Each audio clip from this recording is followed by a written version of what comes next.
नमस्कार दोस्तों, एक बार फिर से आप सभी का स्वागत है आपके अपने YouTube channel Indian technical institute के अंदर, जिसके अंदर हम लोग जो है डीसी जनरेटर जो चैप्टर चल रहा था उसको आगे कंटिन्यू करने वाले हैं। जिसके अंदर 5 जो क्लासें हैं वो पीछे आ चुकी है और आज की जो क्लास रहेगी उसके अंदर हम लोग जो है शंट जनरेटर और कंपाउंड जो जनरेटर है वो पढ़ने वाले हैं, और आगे कितने प्रकार का है आपका कंपाउंड जनरेटर वो पढ़ने वाले हैं।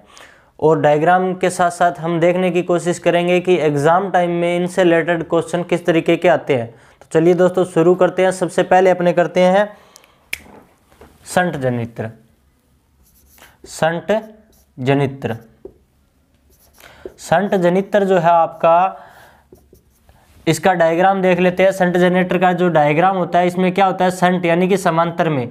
तो इसमें क्या होता है कि एक आपकी क्या होती है, फील्ड वाइंडिंग होती है। ये आपकी फील्ड वाइंडिंग चाहे शंट जनरेटर हो, चाहे सीरीज जनरेटर हो, चाहे कंपाउंड जनरेटर हो, सभी में जो है कॉमन रहेगी। लेकिन उसके जो कनेक्शन है उसके कनेक्शन के आधार पर इन जनरेटरों को हम लोग क्या करते हैं, अलग अलग प्रकार से बांट देते हैं। अब ये देखिए, ये आपका कौन सा हो गया,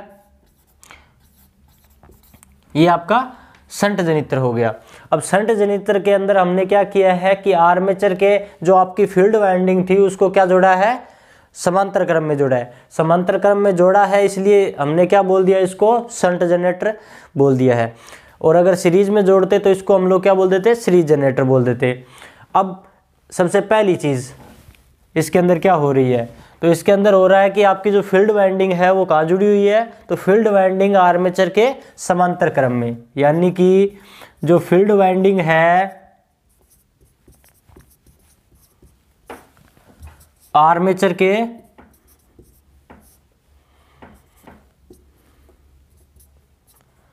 समांतर क्रम में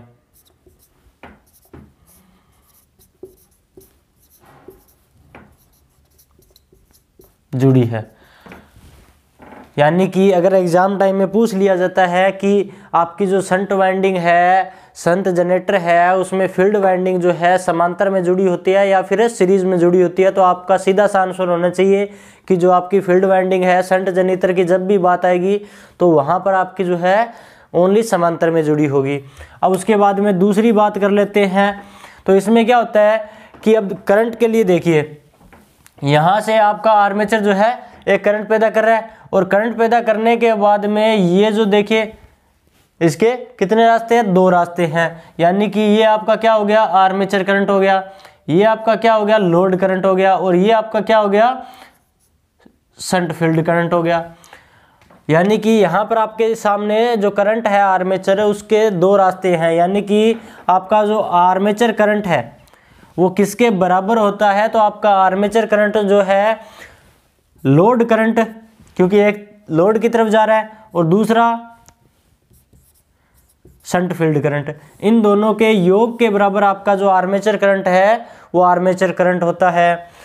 दूसरा, अब देखिए इसमें क्या होता है कि आपकी जो फील्ड वाइंडिंग होती है, जब हमने सीरीज की बात की थी तो इसमें क्या था कि आपकी जो सीरीज के अंदर जो वाइंडिंग जुड़ी होती है, तब मैंने बताया कि आपकी जो सीरीज में वाइंडिंग होगी वो आपकी मोटे तार और कम टर्न की होगी। मोटे तार और कम टर्न की होगी। तो यहाँ पर आपकी जो शंट फील्ड वाइंडिंग है, यानी कि समांतर में जो वाइंडिंग जोड़ रखी है आपने, वो जो होती है वो आपकी पतले तार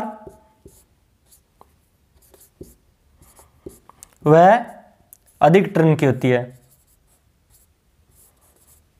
पतले तार व अधिक टर्न की होती है। यानी कि इसमें जो आपकी कॉइल यूज की जाएगी वो पतले तार की होगी पहली बात, और दूसरे अधिक टर्न की होगी।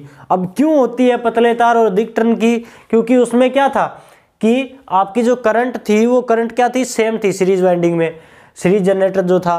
लेकिन इसमें क्या होता है कि इसके अंदर आपकी जो आर्मेचर की जो वोल्टेज होगी, उस वोल्टेज को आपकी जो शंट फील्ड वाइंडिंग है उस शंट फील्ड वाइंडिंग को क्या करना पड़ता है, सहना पड़ता है पूरा। अगर शंट फील्ड वाइंडिंग के अंदर जो रेजिस्टेंस है वो कम होगा, शंट फील्ड वाइंडिंग का रेजिस्टेंस कम होगा, तो उस कारण क्या होगा कि आपका जो लोड है, ठीक है, उस लोड की तरफ जो है करंट ना जाके ज़्यादा से ज़्यादा इस तरफ आ जाएगा और वाइंडिंग जलने का खतरा रहेगा। इसलिए क्या होता है कि इस फील्ड वाइंडिंग का जो है रेजिस्टेंस ज़्यादा रखने के लिए इस वाइंडिंग को क्या किया जाता है, पतले तार और अधिक टर्न की बनाया जाता है। पतले तार और अधिक टर्न की होने के कारण क्या होगा कि आपका जो प्रतिरोध है यहाँ पर ज़्यादा हो जाएगा, जिसके कारण क्या होगा कि आर्मेचर की जो वोल्टेज होगी उस वोल्टेज को ये क्या कर सकता है, सहन कर सकता है। इसलिए आपका जो है फील्ड वाइंडिंग जो है आर्मेचर के समांतर में जो जोड़ी जाती है उसको हमेशा पतले तार और अधिक टर्न की बनाया जाता है। ये चीज़ समझ में आ गई। अब इसके अलावा तो आपका जो जनरेटर है वो हमें क्या पैदा करके दे रहा है, ईएमएफ पैदा करके दे रहा है। तो ईएमएफ जो पैदा करके दे रहा है वो किसके बराबर होगी, आपका जो है शंट जनरेटर में ईएमएफ जो है किसके बराबर होगी। तो यहाँ पर देखिए, यहाँ पर कुछ ना कुछ आपकी वोल्टेज होगी, यहाँ पर आपकी कुछ ना कुछ वोल्टेज होगी। और आपका जो है आर्मेचर के अंदर अगर आर्मेचर का आपका धारा ले रहा है आर्मेचर, तो धारा ले रहा है तो यहाँ पर आर्मेचर का क्या है, रेजिस्टेंस भी है, आर्मेचर का प्रतिरोध भी है। आर्मेचर का अगर प्रतिरोध है इसका मतलब कि आर्मेचर में वोल्टेज ड्रॉप भी होंगे। तो यहाँ पर क्या होता है कि आपका V प्लस IA RA यानी कि आर्मेचर में वोल्टेज ड्रॉप, ये जो है आपका शंट के अंदर जो है ईएमएफ का सूत्र रहता है। यानी कि अगर ईएमएफ निकालने की बात आ जाती है तो इस सूत्र के द्वारा हम लोग ईएमएफ निकाल सकते हैं। शंट जनरेटर की बात आएगी तो शंट जनरेटर के अंदर हो क्या रहा है, तो आपकी फील्ड वाइंडिंग को आर्मेचर के समांतर क्रम में जोड़ रहे हैं। आर्मेचर जो है वो हमेशा आपको जो है बताया जाता है वही होता है, लेकिन इसके अंदर जो फील्ड वाइंडिंग होती है वो हमेशा पतले तार और अधिक टर्न की होती है। क्यों होती है, क्योंकि उसको जो है आपकी आर्मेचर की जो वोल्टेज होती है, आर्मेचर के अंदर जो ईएमएफ पैदा हो रही है उसको पूरा का पूरा सहन करना पड़ता है, इसीलिए उसको पतले तार और अधिक टर्न की बनाते हैं। उसके बाद में अगर आर्मेचर की जो धारा है वो दो हिस्सों में बंट रही है, एक आपकी लोड की तरफ जा रही है, दूसरा आपका शंट की तरफ जा रही है जो फील्ड वाइंडिंग लगा रखी है। तो यहाँ पर आपका जो आर्मेचर जो धारा होगी उसके बराबर क्या होगी, लोड धारा प्लस शंट फील्ड की धारा। और अगर वोल्टेज की बात करेंगे या ईएमएफ की बात करेंगे तो ईएमएफ कितनी होती है, तो आपकी आर्मेचर के अंदर जो ईएमएफ पैदा हो रही है वो लोड के अंदर जो वोल्टेज हमें मिल रही है उसके बराबर प्लस जो आपका आर्मेचर के अंदर जो वोल्टेज ड्रॉप हो रहा है उसके बराबर होती है। ये जो है एग्जाम टाइम में रहने वाले क्वेश्चन है। इसके अलावा आप बात करते हैं शंट जनरेटर का यूज, यानी कि आपका जो शंट जनरेटर है इसका उपयोग कहाँ पर किया जाता है। तो शंट जनरेटर आपका जो है जिसका उपयोग जो है मोस्ट इंपॉर्टेंट है, क्वेश्चन में पूछा गया है बैटरी चार्जिंग। बैटरी चार्जिंग, तो बैटरी चार्जिंग की जब भी बात आएगी तो कौन सा जनरेटर उपयोग किया जाएगा, शंट जनरेटर उपयोग किया जाएगा।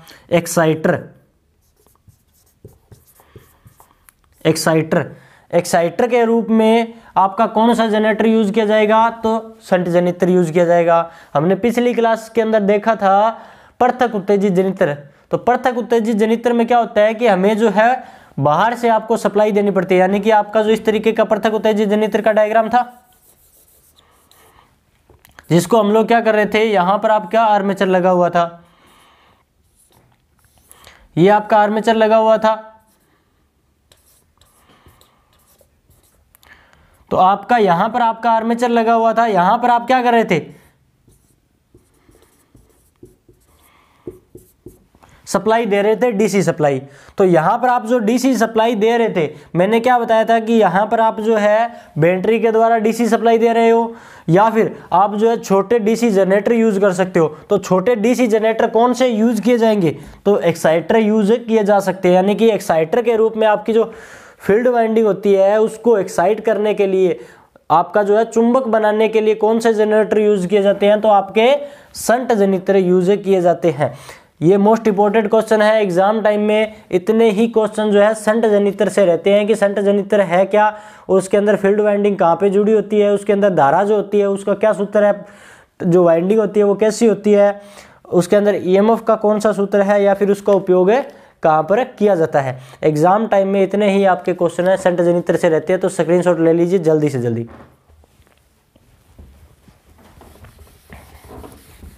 तो अब अपने क्या देख लेते हैं, कंपाउंड जनरेटर। कंपाउंड जनरेटर जो है आगे कई प्रकार के अंदर डिवाइड किया गया है, आपकी जो इलेक्ट्रिशियन थ्योरी की जो बुक है उसके अंदर, तो उसको देख लेते हैं कि कितने प्रकार के अंदर उसको डिवाइड किया गया है और कौन कौन से जो क्वेश्चन है वो उससे उठते हैं। वो सारे की सारी चीज़ें अपने अभी देख लेते हैं।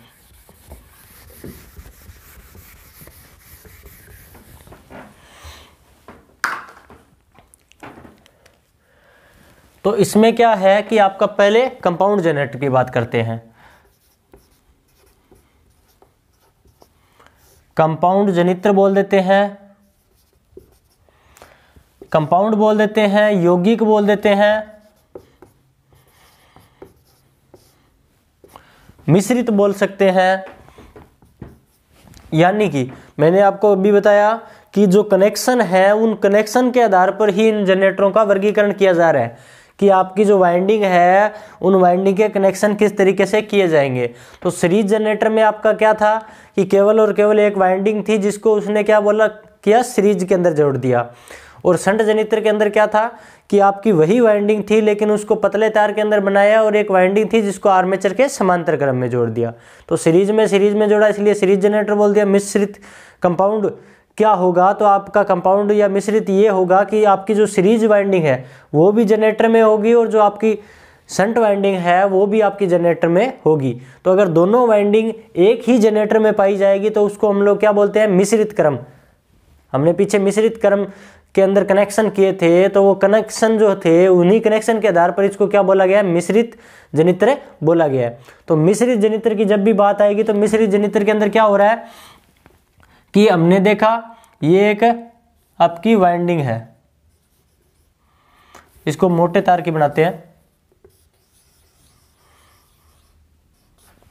अब ये देखिए मोटे तार और कम टर्न, और यहां पर आपकी एक वाइंडिंग है आर्मेचर वाइंडिंग,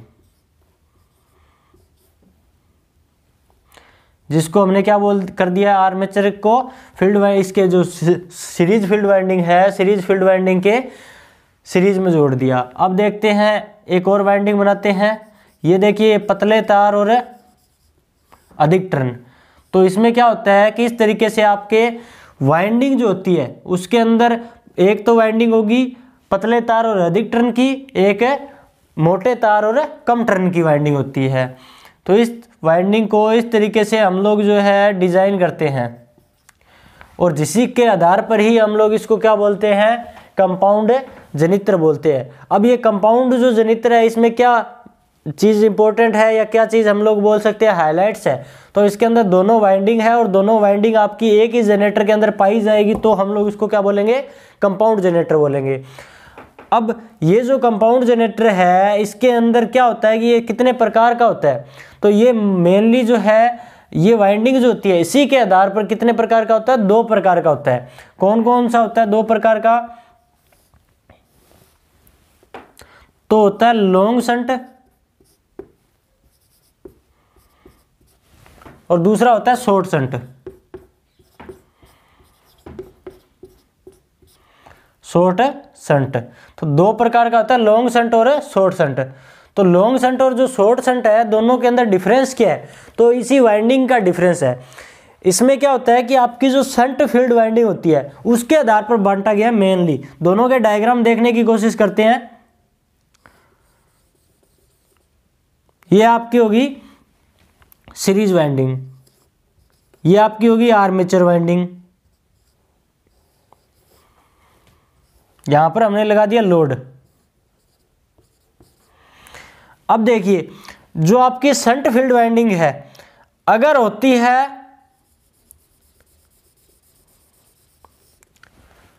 आर्मेचर और सीरीज फील्ड वाइंडिंग दोनों के समांतर क्रम में, अगर आर्मेचर और सीरीज फील्ड वाइंडिंग दोनों के समांतर क्रम में होती है तो हम लोग क्या बोलते हैं, लॉन्ग शंट जनरेटर बोलते हैं। अगर आपकी जो फील्ड वाइंडिंग है उसी को डायग्राम को दूसरे तरीके से देखने की कोशिश करते हैं, ये आपकी सीरीज फील्ड वाइंडिंग, ये आपकी आर्मेचर वाइंडिंग, और अगर आपकी जो फील्ड वाइंडिंग है शंट फील्ड वाइंडिंग जो है केवल और केवल अगर आर्मेचर के समांतर क्रम में पाई जाती है, केवल और केवल आर्मेचर के समांतर क्रम में पाई जाती है, तो हम लोग क्या बोलेंगे कि ये कौन सा जनरेटर है, तो शॉर्ट शंट जनरेटर है। यानी कि ये जो आपकी शंट फील्ड वाइंडिंग है इस शंट फील्ड वाइंडिंग के आधार पर ही इसको शॉर्ट या फिर लॉन्ग शंट दोनों के अंदर डिवाइड किया गया है। अगर शॉर्ट शंट की लॉन्ग शंट की बात आएगी तो लॉन्ग शंट के लिए क्या हो रहा है कि आपकी जो आर्मेचर और जो सीरीज फील्ड वाइंडिंग है दोनों के जो शंट फील्ड वाइंडिंग है समांतर क्रम में होगी, और अगर शॉर्ट शंट की बात आएगी तो केवल और केवल आर्मेचर के समांतर क्रम में होगी, सीरीज के समांतर क्रम में नहीं होगी। तो उस जनरेटर को हम लोग क्या बोलेंगे, शॉर्ट शंट कंपाउंड जनरेटर बोलेंगे। चीज समझ में आ गई क्या? आ गई। तो ये जो है इस तरीके से इसको डिवाइड किया गया है। अब देखते हैं कि ये जो जनरेटर होता है, आपका जो जनरेटर होता है, इस जनरेटर के अंदर क्या होता है कि जो ईएमएफ या जो फ्लक्स बनेगा, वो फ्लक्स जो होता है, आप देखिए दो फ्लक्स बनेंगे। आपकी सीरीज फील्ड वाइंडिंग का फ्लक्स अलग बनेगा, शंट फील्ड वाइंडिंग का फ्लक्स अलग बनेगा। तो इसमें अलग फ्लक्स बन रहा है, इसमें अलग फ्लक्स बन रहा है। तो ये जो फ्लक्स हो सकता है ये दो तरीके का हो सकता है, या तो दोनों का सहायक हो सकता है, एक दूसरे के साथ देने वाला हो सकता है, या फिर आपका क्या हो सकता है, एक दूसरे का विरोधी स्वभाव वाला भी हो सकता है। यानी कि एक दूसरे का विरोध भी तो कर सकता है, सीधी सी बात है, दोनों आमने सामने भी आ सकते हैं और दोनों एक साथ भी चल सकते हैं। अब किस तरीके से ये होता है, तो ये जो जनरेटर होता है इसको दो भागों के अंदर डिवाइड किया जाता है, जिसको बोला जाता है differential compound generator, differential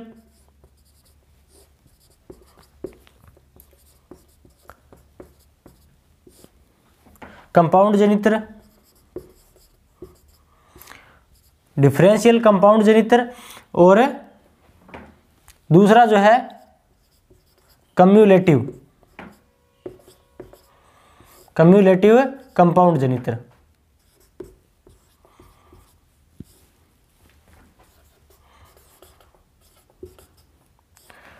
differential compound generator या फिर कम्युलेटिव कंपाउंड जनरेटर, ये दो तरीके का है। यानी कि अगर आपका जो फ्लक्स है वो एक दूसरे का साथ देने वाले स्वभाव का है, यानी कि अगर इस जनरेटर के अंदर जो फ्लक्स होगा वो फ्लक्स एक दूसरे के साथ देने वाले स्वभाव का होगा, यानी कि आपका जो फाई है, टोटल जो फाई होगा फ्लक्स सीरीज का प्लस डिफरेंशियल की बात करनी है तो डिफरेंशियल के अंदर माइनस होता है। यानी कि एक दूसरे के अगर साथ देने वाले स्वभाव का होगा तो उस टाइम क्या होता है कि ये इक्वेशन बनेगी, यानी कि टोटल जो फ्लक्स होगा वो किसके ऊपर डिपेंड करेगा, तो आपका जो है सीरीज फील्ड का फ्लक्स और शंट फील्ड का फ्लक्स दोनों जुड़ जाएंगे, और दोनों अगर जुड़ेंगे तो आपका जो फ्लक्स है उसके कारण क्या होगा कि ईएमएफ जो है, यानी कि जो वोल्टेज पैदा होगी, टर्मिनल वोल्टेज, लोड बढ़ने के साथ टर्मिनल वोल्टेज के मान के अंदर कमी नहीं आती है, वो बढ़ती है। ठीक है। अब दूसरा, अगर जो सीरीज फील्ड है और जो शंट फील्ड है दोनों का फ्लक्स एक दूसरे के विरोधी स्वभाव वाला होता है, तो विरोधी स्वभाव वाला होने के बाद में अपने सामने जो इक्वेशन बनती है वो ये बनती है, जिसके कारण क्या होगा कि दोनों का जो है अंतर जो है फ्लक्स के रूप में आएगा। अब देखिए कि ये जो है हमें फ्लक्स पैदा करके दे रहा है 10 वेबर, ये फ्लक्स पैदा करके दे रहा है 10 वेबर। ठीक है। अब इसके बाद में ये जो है फ्लक्स पैदा करके दे रहा है हमें 6 वेबर, 10 वेबर और 6 वेबर। अब दोनों के अंदर हम देखते हैं कि क्या होता है। अब देखिए अगर सीरीज का फ्लक्स कितना है 6 है, माइनस अगर शंट का फ्लक्स कितना है तो 10 है, यानी कि हमारे सामने जो टोटल फ्लक्स बन रहा है, जो टोटल फ्लक्स दोनों वाइंडिंग के बाद में बन रहा है वो कितना आ रहा है 4 वेबर आ रहा है। लेकिन अगर वही हम लोग देखने की कोशिश करेंगे कि यहाँ पर दोनों जनरेटर का अंतर समझने की कोशिश कीजिए, तो इसमें क्या हो रहा है कि 6 + 10, यानी कि यहाँ पर जो फ्लक्स बन रहा है वो कितना बन रहा है, टोटल फ्लक्स है तो 16 बन रहा है। तो अंतर यही आता है, यानी कि ये हमें कम फ्लक्स देगा और ये हमें ज़्यादा फ्लक्स देगा, और ज़्यादा फ्लक्स देगा तो ईएमएफ का मान क्या होगा, ज़्यादा होगा, और कम फ्लक्स देगा तो ईएमएफ का मान क्या होगा, कम होगा। सिंपल सी चीज़ थी। तो वही चीज़ है, समझने की कोशिश करनी है अपने को, रट्टाफिकेशन नहीं करना है। क्योंकि क्या होगा कि डिफरेंशियल कंपाउंड जनरेटर की जब भी बात आएगी, डिफरेंशियल कंपाउंड जनरेटर की जब भी बात आएगी तो क्या होगा कि जो फ्लक्स होगा वो सीरीज फील्ड फ्लक्स और शंट फील्ड फ्लक्स दोनों का अंतर होगा। जब कम्युलेटिव कंपाउंड जनित्र की बात आएगी तो जो फ्लक्स होगा वो टोटल फ्लक्स जो होगा सीरीज फील्ड फ्लक्स और आपका शंट फील्ड फ्लक्स दोनों का जोड़ होगा। यानी कि अगर दोनों साथ देने वाले स्वभाव के हैं तो हम लोग क्या बोलेंगे, कम्युलेटिव कंपाउंड। अगर दोनों एक दूसरे के विरोधी स्वभाव वाले हैं तो हम लोग क्या बोलेंगे, डिफरेंशियल कंपाउंड जनित्र है। अब इसकी जो है 3 स्ट्रक्चर होती है। डिफरेंशियल कंपाउंड जनित्र के बारे में इतना ध्यान रखना है कि लोड बढ़ने के साथ वोल्टेज के अंदर क्या आएगी, कमी आएगी। यानी कि पेपर में अगर क्वेश्चन आ जाता है कि लोड बढ़ने के साथ कमी आ रही है तो कौन सा जनरेटर है, लोड करंट बढ़ने से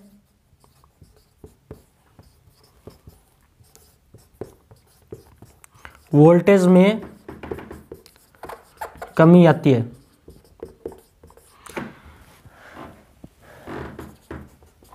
यानी कि लोड करंट अगर बढ़ेगा तो लोड करंट बढ़ने के कारण क्या होगा कि वोल्टेज में क्या आएगी, कमी आएगी। डिफरेंशियल कंपाउंड जनित्र के अंदर क्या बात हो रही है कि जब लोड करंट बढ़ेगा तो लोड करंट बढ़ने से वोल्टेज में कमी आ रही है। और पेपर में क्वेश्चन पूछ लिया जाता है कि अगर लोड करंट बढ़ रहा है तो वो डिफरेंशियल कंपाउंड जनरेटर है या फिर कम्युलेटिव कंपाउंड जनरेटर है। तो ध्यान रखना है कि वो कौन सा है, तो डिफरेंशियल कंपाउंड जनरेटर है। तो स्क्रीनशॉट ले लीजिए जल्दी से जल्दी, इसके बाद में इसको जो है आगे करते हैं।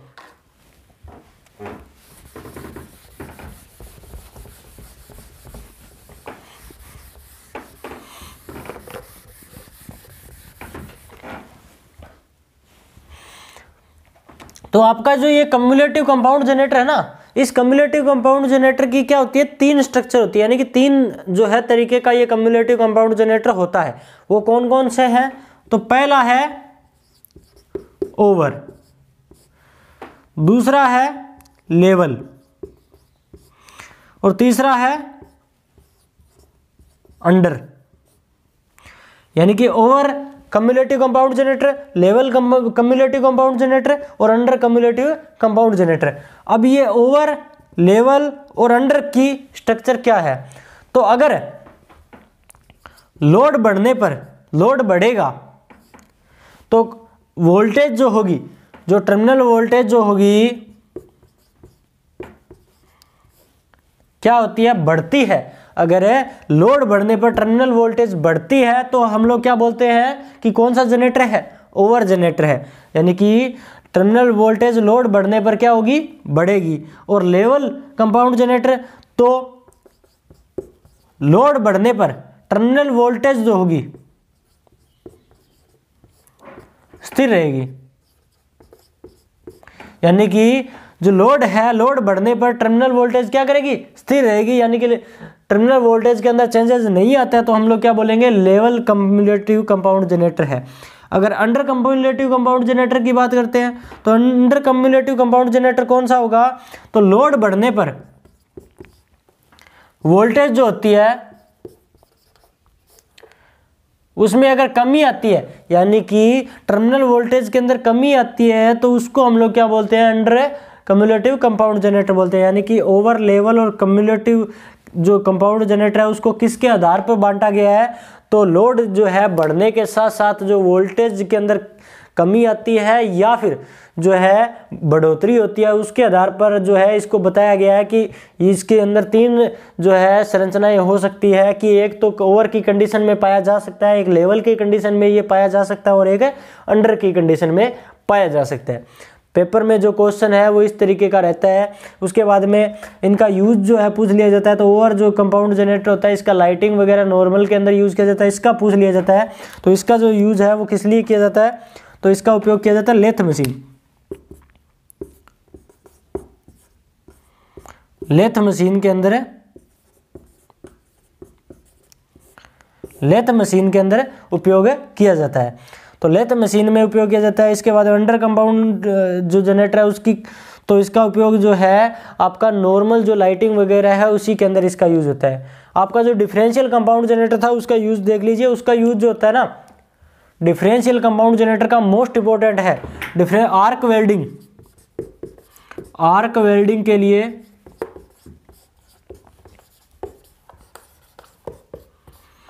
डिफरेंशियल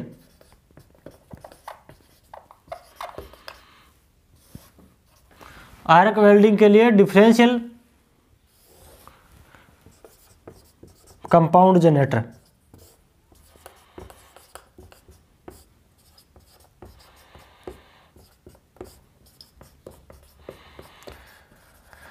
आर्क वेल्डिंग के लिए डिफरेंशियल कंपाउंड जो जनरेटर है वो उपयोग होता है। मोस्ट इंपोर्टेंट क्वेश्चन है और पेपर में पूछा गया क्वेश्चन है कि आर्क वेल्डिंग के लिए कौन सा जनरेटर उपयोग होता है। तो आर्क वेल्डिंग के लिए कौन सा जनरेटर उपयोग होता है? डिफरेंशियल कंपाउंड जनरेटर उपयोग होता है। मोस्ट इंपोर्टेंट क्वेश्चन है। तो आपका जो कंपाउंड जो जनरेटर है और आपका जो शंट जनरेटर है, यहाँ पर दोनों कंप्लीट हो गए। इसके बाद में दोनों के टर्मिनल देखने की कोशिश करेंगे। तो इसके लिए आप जो है ये नोट कर लीजिए जल्दी से जल्दी।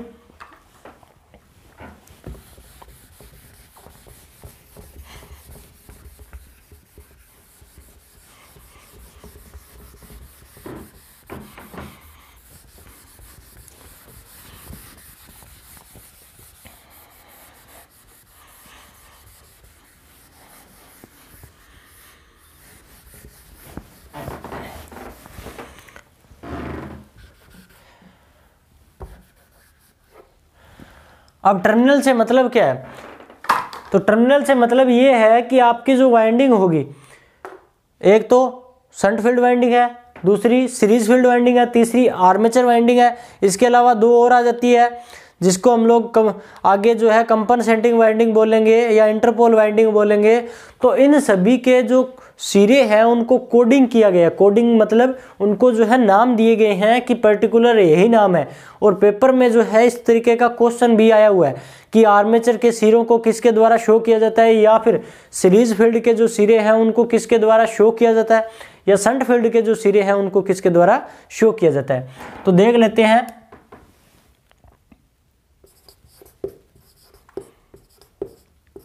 Armature, shunt field, armature, shunt field, series field,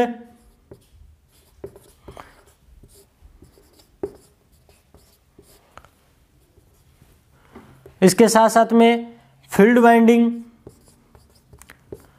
field winding, ये जो फील्ड वाइंडिंग है ये कौन सी है? तो आपकी परतक उत्तेजित जनित्र के अंदर जो फील्ड वाइंडिंग यूज हो रही थी वो फील्ड वाइंडिंग ये परतक उत्तेजित जनित्र के अंदर जो यूज हुई है वो है। उसके बाद में जो अपने बात करते हैं तो इंटरपोल वाइंडिंग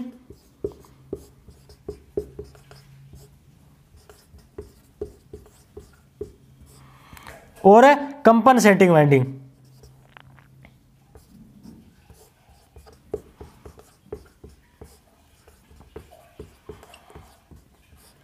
कंपनसेटिंग वाइंडिंग।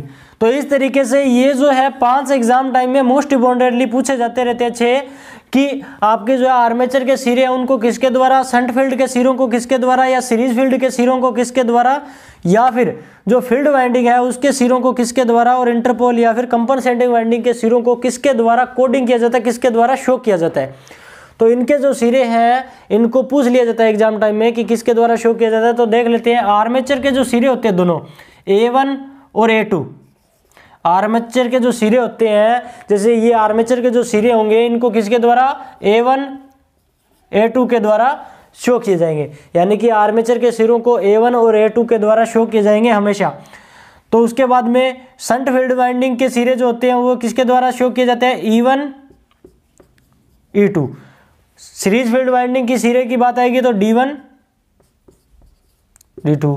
इसके बाद में फील्ड वाइंडिंग के सिरों की बात आएगी तो F1 F2। इंटरपोल वाइंडिंग के सिरों की बात आएगी तो इंटरपोल वाइंडिंग के जो सिरे होते हैं B1 B2।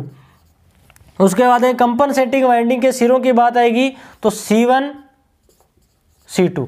यानी कि इस तरीके से आपके जो सिरे होते हैं इन सिरों को क्या किया जाता है, कोडिंग किया जाता है, दर्शाया जाता है कि अगर आपकी वाइंडिंग होगी, यहाँ पर शंट फील्ड वाइंडिंग है तो शंट फील्ड वाइंडिंग के सिरों किसके द्वारा शो कर रहे थे, तो E1 E2 के द्वारा।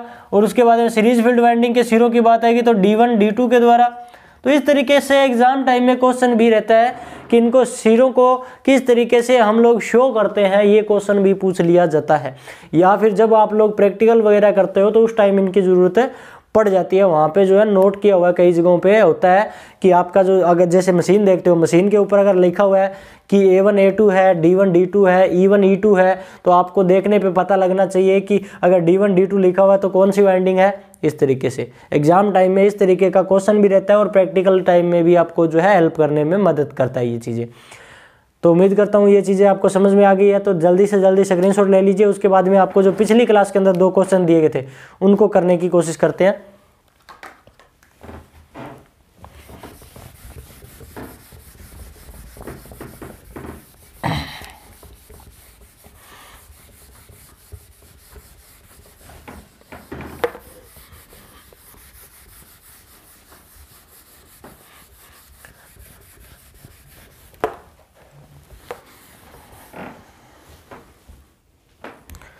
तो आपको जो है डीसी जनरेटर की जो पिछली क्लास थी उसमें 2 क्वेश्चन दिए गए थे जो आपको कमेंट सेक्शन के अंदर कमेंट करने के लिए हमेशा दिए जाते हैं। उसमें आपका पहला क्वेश्चन जो था वो क्या था, वायु वर्ग के अचालक पदार्थों का अधिकतम सुरक्षित तापमान कितना होता है। वायु वर्ग के अचालक जो पदार्थ जब हमने किया था तो वायु वर्ग के अचालक पदार्थ आए थे हमने या इबे फहा, वो एक ट्रिक की थी। तो उस ट्रिक के साथ में जो क्वेश्चन किया था वहाँ पर जो सारणी के अंदर दिया गया था तो उसमें वायु वर्ग जो था पहले था नंबर पे था। तो वहाँ पर वायु वर्ग के जो अचालक पदार्थ थे तो उसका अधिकतम सुरक्षित तापमान कितना होता है ये आपको कमेंट सेक्शन के अंदर कमेंट करना था। तो 90 डिग्री सेंटीग्रेड होता है। मोस्ट इंपॉर्टेंट क्वेश्चन होता है कि 90 डिग्री सेंटीग्रेड तक जो वायु वर्ग के अचालक पदार्थ होते हैं वो सही तरीके से काम करते हैं और 90 डिग्री सेंटीग्रेड टेम्परेचर के बाद में अपनी अचालकता का जो गुण है वो क्या कर देते हैं, खो देते हैं। इसके बाद में वो अचालक नहीं रहते हैं। तो ये मोस्ट इंपॉर्टेंट क्वेश्चन है, ध्यान रखिएगा। अब इसके बाद में दूसरा आपको क्वेश्चन दिया गया था चुंबकीय फ्लक्स घनत्व। चुंबकीय फ्लक्स घनत्व की इकाई क्या है, चुंबकीय फ्लक्स घनत्व की इकाई क्या है, ये मोस्ट इंपॉर्टेंट क्वेश्चन है और पेपर में बहुत बार भी पूछा गया है और कई बच्चों ने कमेंट भी किया है। तो चेक कर लीजिए सही है या फिर गलत है। तो वेबर प्रति मीटर स्क्वायर, वेबर प्रति मीटर स्क्वायर इसकी इकाई है। या फिर दूसरी इकाई की बात करेंगे तो दूसरी इकाई कौन सी है, तो टेस्ला है। इसके अलावा तीसरी इकाई की अगर बात करेंगे तो एक और इकाई जिसके बारे में जिक्र मिलता है वो क्या है, गोश है। ठीक है, तो मोस्ट इंपॉर्टेंट क्वेश्चन है कि वेबर प्रति मीटर स्क्वायर, टेस्ला या फिर गोश जो है आपकी चुंबकीय फ्लक्स घनत्व की इकाई है। तो चुंबकीय फ्लक्स घनत्व की ये तीनों इकाइयां हैं। तीनों इकाइयों में से कोई भी एग्जाम टाइम में क्वेश्चन है ऑप्शन में आ सकती है। अब इसके बाद में आज का जो आपका पहला क्वेश्चन है वो क्या है, तो आज का आपका पहला क्वेश्चन है कि वैद्युतिक सेल जो आपके प्राथमिक सेल है, प्राथमिक जो वैद्युतिक सेल है उसके अंदर कौन कौन से 2 दोष पाए जाते हैं, नाम लिखने आपको नीचे कमेंट सेक्शन के अंदर। तो दोनों के नाम जो है कमेंट सेक्शन के अंदर जल्दी से जल्दी कमेंट कर दीजिए। अब इसके बाद में आपका आज का जो दूसरा क्वेश्चन है वो दूसरा क्वेश्चन आपका कौन सा है, तो मीट्रिक प्रणाली में, मीट्रिक प्रणाली में 1 HP बराबर, मीट्रिक प्रणाली में 1 HP बराबर कितने वाट होते हैं, ये आपको कमेंट सेक्शन के अंदर कमेंट करना है। यानी कि मीट्रिक प्रणाली में 1 HP बराबर कितने वाट होंगे, तो जल्दी से जल्दी कमेंट कर दीजिए। और आज की वीडियो आपको कैसी लगी है, लाइक, कमेंट और शेयर करके हमें ज़रूर बताएं। अगर आप चैनल पर नए हैं तो चैनल को सब्सक्राइब कर लीजिए मेरे दोस्तों, क्योंकि एजुकेशन से रिलेटेड या टेक्निकल लाइन से रिलेटेड इसी तरीके की क्लासेज आपको इस चैनल के ऊपर मिलती रहेंगी। तो मिलते हैं आपसे अगली क्लास में, तब तक के लिए जय हिंद, जय भारत।